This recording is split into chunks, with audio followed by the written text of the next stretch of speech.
नमस्कार.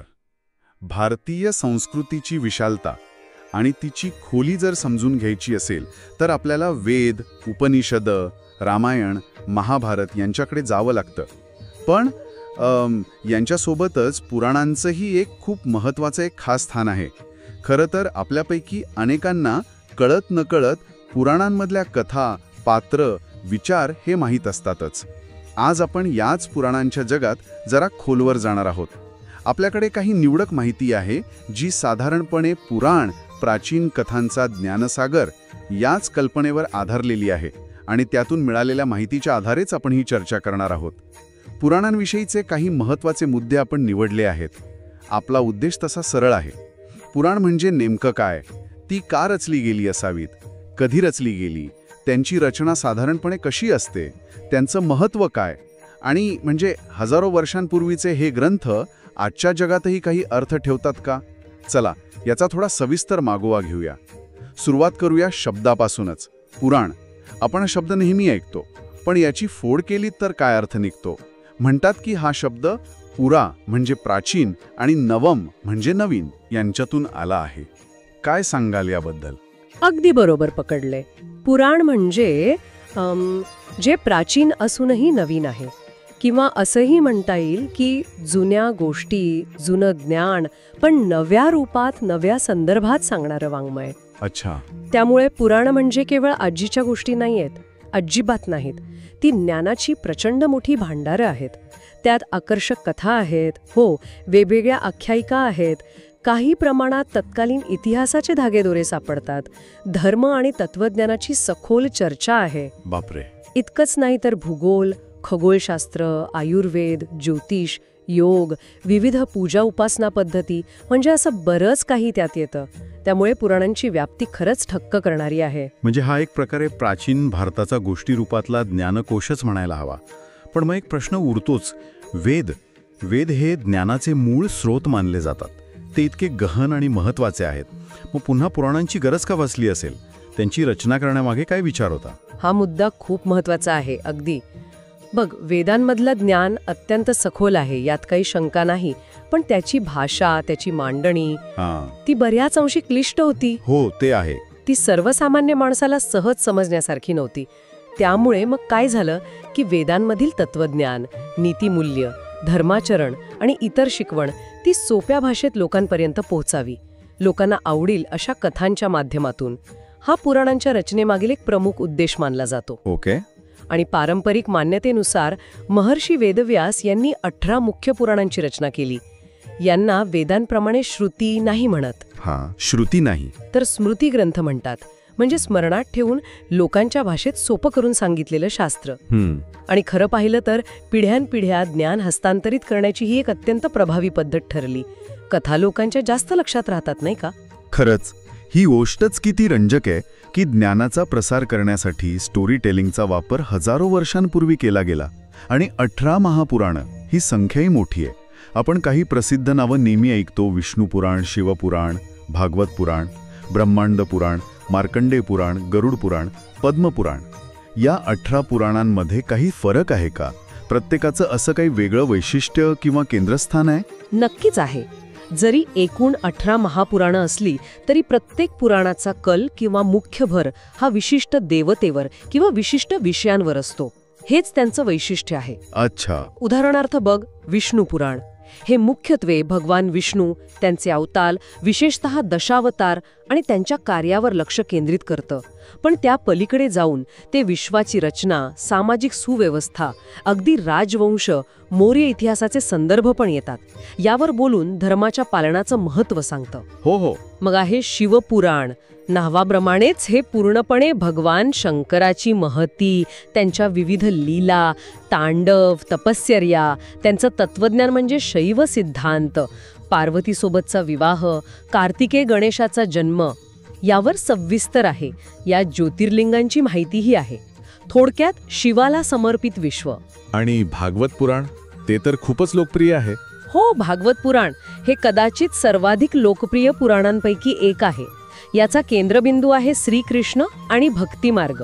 यात श्रीकृष्णाच्या बाललीलांपासून महाभारतातील भूमिकेपर्यंत आणि पुढेही भक्तीचं स्वरूप नवविधा भक्ती याचं अत्यंत रसाळ वर्णन आहे. त्याचा मुख्य संदेशच भक्तीतून मुक्ती हा आहे.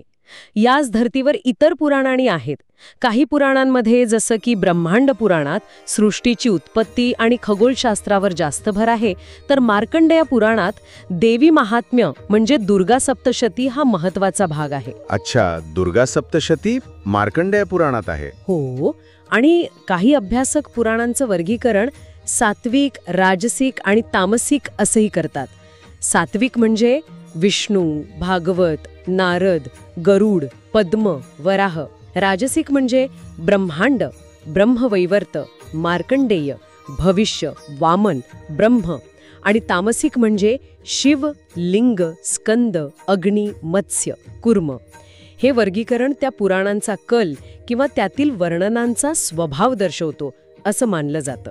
बापरे, हे वर्गीकरण ऐकून अजून एक वेगळा स्तर लक्षात येतोय. आता पुराणांच्या रचनेकडे वळूया. असं म्हणतात की प्रत्येक पुराणात साधारणपणे 5 मुख्य विषय अपेक्षित असतात. त्यांना पंचलक्षण असं नाव आहे. हे पंचलक्षण म्हणजे काय आणि ते पुराणांना एक विशिष्ट आकार कसे देतात? हो, पुराणांची एक आदर्श व्याख्या किंवा रचना सांगितली जाते, ज्यात 5 मुख्य विषय किंवा लक्षणं असावीत. हे पंचलक्षण म्हणजे पुराणांचा गाभाच म्हणता येईल. ते असे आहेत. पहिलं, सर्ग म्हणजे सृष्टीची उत्पत्ती. हे विश्व, हे जग कसं निर्माण झालं, कोणी केलं, प्रक्रिया काय होती याचं वर्णन. ओके, सृष्टीची निर्मिती. दुसरं, प्रतिसर्ग म्हणजे सृष्टीचा लय किंवा विनाश आणि त्यानंतर तिची पुनर्निर्मिती. यात काळचक्राची कल्पना येते, युगांची संकल्पना, सत्य, त्रेता, द्वापार, कली आणि प्रत्येक युगाच्या शेवटी होणारा प्रलय व नव्या युगाची सुरुवात. प्रलय आणि पुनर्निर्मिती. ठीक आहे. तिसरं, वंश. यात देव, दैत्य, ऋषी आणि महत्वाचे म्हणजे सूर्यवंशी आणि चंद्रवंशी राजे यांच्या वंशावळी, त्यांच्या उत्पत्ती कथा सांगितलेल्या असतात. वंशावळी. चौथं, मन्वंतर. यात काळाच्या मोठ्या विभागांचं वर्णन असतं. प्रत्येक कालखंडाला मन्वंतर म्हणतात, ज्याचा अधिपती एक मनु असतो. प्रत्येक मन्वंतरात कोणते देव, सप्तर्षी, इंद्र आणि राजे होऊन गेले याची माहिती. ही काळाची एक भव्य कल्पना आहे. मन्वंतर म्हणजे मोठे कालखंड. आणि 5वं, वंशानुचरित. यात प्रसिद्ध वंशांतील महत्वाचे राजे आणि व्यक्ती यांची चरित्र, त्यांच्या जीवनातील महत्वाच्या घटना, त्यांनी केलेलं कार्य, त्यांची नीतिमत्ता, त्यांचे पराक्रम किंवा चुका आणि त्यातून मिळणारी शिकवण यांचं सविस्तर वर्णन असतं. ही रचना पाहिली तर पुराण हे केवळ कथासंग्रह नाहीत, तर एका व्यवस्थित चौकटीत बसवलेला ज्ञानाचा साठा आहे असं वाटतं. याचं एखादं सर्वपरिचित उदाहरण घेतलं तर हे पंचलक्षण समजायला सोपं जाईल. जसं की आपण लहानपणापासून ऐकलेली भक्त प्रल्हादाची कथा. ती या पंचलक्षणांच्या आराखड्यात कुठे बसते? अगदी उत्तम उदाहरण आहे हे. भागवत पुराणातील भक्त प्रल्हादाची कथा ही प्रामुख्याने वंशानुचरित या लक्षणात मोडते. अच्छा. दैत्यराज हिरण्यकश्यपूंच्या वंशात म्हणजे वंशालं जन्मलेल्या प्रल्हादाने अगदी विपरीत परिस्थितीतही विष्णूवर अढळ श्रद्धा ठेवली. त्याच्या कथेतून म्हणजे वंशानुचरित भक्तीचं सामर्थ्य आणि देवाच्या अस्तित्वाची ग्वाही दिली जाते. ही कथा केवळ एका राजपुत्राची गोष्ट नाहीये, तर ती एका मूल्याचं म्हणजे निरपेक्ष भक्तीचं प्रतीक आहे. पुराणांमधल्या बहुतेक कथा या 5 लक्षणांपैकी एका किंवा अधिक लक्षणांशी जोडलेल्या असतात, ज्यामुळे त्यांना एक संदर्भ मिळतो. हे स्पष्ट झालं. म्हणजे आता बघा, इतकी सविस्तर रचना, एवढी विविधता, यामागे नक्कीच काहीतरी व्यापक उद्देश असणार. लोकांना फक्त मनोरंजन म्हणून कथा ऐकवणं किंवा वंशावळी सांगणं एवढाच हेतू नसावा. पुराणांचा खरा उद्देश काय होता, इथेच मला वाटतं त्यांचं खरं सामर्थ्य दडलेलं आहे. बरोबर आहे. पुराणांच्या निर्मितीमागे अनेक उद्देश होते आणि ते एकमेकांना पूरक होते असं म्हणायला हरकत नाही. पहिला आणि महत्वाचा उद्देश अर्थातच वेदांमधलं गहन तत्वज्ञान आणि धर्माची शिकवण सामान्य माणसांपर्यंत त्यांच्या भाषेत सोप्या पद्धतीने पोहोचवणं, ज्ञान सुलभ करणं. हो, ते तर आहेच. दुसरा उद्देश होता मूल्य शिक्षण, म्हणजे भक्ती, कर्म, ज्ञान, वैराग्य यांचं महत्त्व वेगवेगळ्या कथांमधनं, पात्रांच्या माध्यमातून लोकांच्या मनावर बिंबवणं. आदर्श पात्र कोण, खलनायक कोण, त्यांच्या कथांमधनं काय चांगलं काय वाईट हे शिकवणं. नैतिक मार्गदर्शन. अगदी. तिसरा उद्देश होता समाजाला नैतिक मूल्य, सदाचार आणि एक प्रकारची सामाजिक आचारसंहिता देणं. व्रतवैकल्य, तीर्थक्षेत्रांचं महत्त्व, दानधर्माची महती सांगून लोकांना पुण्य मार्गाला प्रवृत्त करणं. आणि चौथा, जो कदाचित सर्वात प्रभावी ठरला, तो म्हणजे रंजक, अद्भुत आणि भावनिक कथांच्या माध्यमातून लोकांमध्ये ईश्वरभक्ती, श्रद्धा आणि आध्यात्मिक विचार रुजवणं. त्यांना जीवनाचा अर्थ काय, मानवी अस्तित्वाचा उद्देश काय, यावर विचार करायला लावणं. म्हणजे ज्ञान, मनोरंजन, नीतिमत्ता आणि अध्यात्म यांचा एक सुरेख संगम साधण्याचा हा प्रयत्न होता. हेतू खरंच खूप व्यापक आहेत, पण सर्वसामान्यपणे पुराण म्हटलं की आपल्या डोळ्यासमोर देवदेवतांच्या लीला, त्यांचे अवतार, युद्ध हेच येतं. या पलीकडे जाऊन पुराणांमध्ये अजून काही वेगळं किंवा अनपेक्षित सापडतं का? नक्कीच. पुराणांमध्ये प्रचंड विविधता आहे. ती केवळ देवदेवतांच्या कथांपुरती मर्यादित नाहीयेत. त्यात तत्कालीन समाज आणि ज्ञानाचे अनेक पैलू दिसतात. काही उदाहरणं पाहूया का? हो, सांगा ना. आता गरुड पुराण घ्या. हे पुराण म्हटलं की अनेकांना फक्त मृत्यूनंतरचे विधी आठवतात. हो, तेच येते डोळ्यासमोर. पण त्यात आत्म्याचा प्रवास, स्वर्गनरक संकल्पना, कर्मानुसार मिळणारी गती याचं सविस्तर वर्णन आहे. सोबतच नीतिशास्त्र म्हणजे आचारकांड आहे. आणि आश्चर्य म्हणजे आयुर्वेदातील काही रोगांची आणि औषधींची माहितीही आहे. त्यामुळे याचा केंद्रबिंदू जीवन, मृत्यू आणि नैतिकता असा आहे. अरे वा, आयुर्वेदाचा उल्लेख गरुड पुराणात. हो. मग अग्निपुराण बघा. हे पुराण तर अक्षरशः एक प्राचीन ज्ञानकोश म्हणजे एन्सायक्लोपीडिया मानलं जातं. या देवदेवतांच्या कथांसोबत व्याकरण, छंदशास्त्र, अलंकारशास्त्र, राजकारण, धनुर्विद्या, स्थापत्यशास्त्र, मूर्तिकला अशा अनेक विषयांवर माहिती मिळते. अग्निपुराण म्हणजे ज्ञानकोशच. असंच मार्कंडेय पुराण. यात प्रसिद्ध देवी महात्म्य किंवा दुर्गा सप्तशती समाविष्ट आहे, जी शाक्त संप्रदायाचा आधारस्तंभ आहे. यात केवळ देवीच्या पराक्रमाच्या कथा नाहीत, तर शक्तितत्वाचं महत्त्व सांगितलं आहे. आणि तुम्ही मगाशी म्हणालात तसं विष्णू पुराण आणि भागवत पुराण यातही फरक आहे. हो, दोन्ही विष्णू आणि त्याच्या अवतारांशी संबंधित असले तरी भागवत पुराणाचा भर श्रीकृष्णाच्या लीला आणि भावनिक भक्तीवर म्हणजे इमोशनल डिवोशनवर जास्त आहे. तर विष्णू पुराणाचा भर धर्मावर, सामाजिक सुव्यवस्थेवर आणि तात्विक विवेचनावर अधिक आहे. ही विविधता पुराणांना अधिक समृद्ध करते. खरंच अविश्वसनीय विविधता आहे. यात इतिहास, भूगोल, विज्ञान, कला, तत्वज्ञान, नीतिशास्त्र सगळं काही आलंय. यामुळे हा प्रश्न आणखी महत्त्वाचा ठरतो की हजारो वर्षांपूर्वी रचलेल्या या ग्रंथांचं आजच्या काळात काय महत्त्व आहे. हे फक्त अभ्यास करण्यासाठी किंवा धार्मिक कार्यक्रमापुरतेच उरले आहेत की त्यांचं आजही आपल्या जीवनात काही स्थान आहे? अजिबात. केवळ धार्मिक ग्रंथ नाहीत ते. त्यांना फक्त जुने धार्मिक ग्रंथ मानणं ही खूप मोठी चूक ठरेल. अच्छा.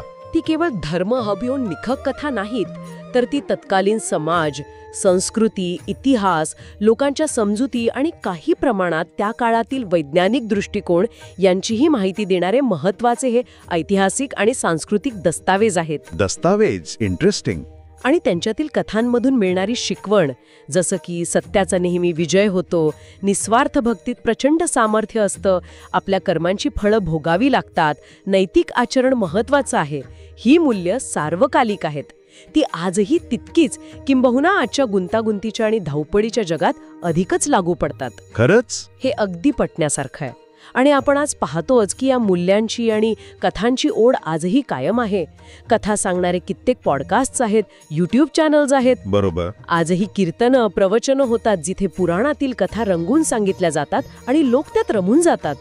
अनेकांना कदाचित याची जाणीव नसेल, पण आपल्या घराघरात होणारी सत्यनारायण पूजा, हो, आणि त्यात सांगितली जाणारी कथा जी साधुवाणी आणि लाकूडतोड्याच्या माध्यमातून प्रामाणिकपणा आणि श्रद्धेचं महत्त्व सांगते, ती सुद्धा स्कंद पुराणातील रेवाखंडातून आलेली आहे.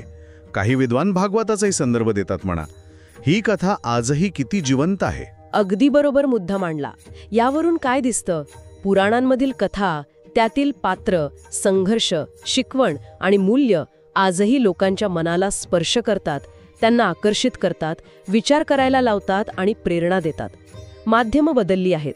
पूर्वी कथाकथन, भजन, कीर्तन, पोथी वाचन होतं. हो. आज डिजिटल माध्यमं, चित्रपट, मालिका, कॉमिक्स आले आहेत, पण मूळ कथा आणि त्यातील गाभा जिवंत आहे. गणेश चतुर्थीला गणपतीच्या कथा, नवरात्रीत देवीच्या कथा, दिवाळीत रामकथेचा संदर्भ जो रामायणासोबत पुराणांतही विस्ताराने येतो, महाशिवरात्रीला शिवाची महती, हे सगळं पुराणांनी जन्मांसात रुजवलेलं आहे. याचा अर्थ स्पष्ट आहे.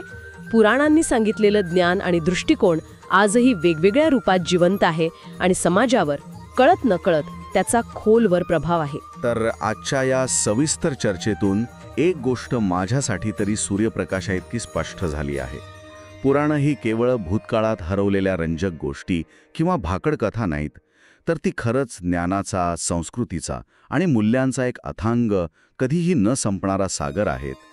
त्यात मनोरंजन आहे, इतिहास आहे, तत्वज्ञान आहे, समाजशास्त्र आहे, मार्गदर्शन आहे आणि सर्वात महत्त्वाचं म्हणजे ती आजही अनेकांना जगण्याचा योग्य मार्ग दाखवतात आणि जगण्यासाठी उमेद देतात. निश्चितच पुराणांमधील कथा, त्यातील पात्र, त्यांचे आदर्श, त्यांच्या चुका, त्यातून निर्माण झालेले विचार आणि मूल्य यांनी भारतीय संस्कृती आणि समाजाच्या मानसिकतेवर इतका खोलवर परिणाम केला आहे की तो आजही आपल्याला आपल्या सभोवती स्पष्टपणे दिसतो. हो, खरंय. आपले अनेक सण उत्सव, रूढी परंपरा, श्रद्धा संकल्पना, अगदी रोजच्या जगण्यातले नैतिक विचार यांचं मूळ कुठेतरी पुराणांमध्ये सापडतं. त्यामुळे ती भारतीय विचारधारेचा आणि जीवनशैलीचा एक अविभाज्य आणि जिवंत भाग आहेत असं म्हणायलाच हवं. अगदी खरंय. आणि जाता जाता मला एक विचार मनात येतोय जो कदाचित आपल्या सगळ्यांनाच विचार करायला लावेल. पुराणांनी जसं त्या काळात वेदांमधलं क्लिष्ट, अवघड वाटणारं ज्ञान सामान्य लोकांसाठी रंजक आणि सोप्या कथांच्या माध्यमातून उपलब्ध करून दिलं, एक प्रकारे ज्ञानाचं लोकशाहीकरण केलं. बरोबर. तसंच आजच्या युगात जिथे माहितीचा अक्षरशः स्फोट झालाय, आयुष्य प्रचंड गुंतागुंतीचं आणि वेगवान झालं आहे, नवीन नैतिक आणि सामाजिक आव्हानं समोर आहेत, अशा काळात आपण पुराणांमधील या कालातीत ज्ञानाला, या शाश्वत मूल्यांना आजच्या पिढीसाठी त्यांच्या भाषेत, त्यांच्या माध्यमांमधनं अधिक प्रभावीपणे, अधिक आकर्षकपणे कसं मांडू शकतो यावर विचार करायला हवा, नाही का?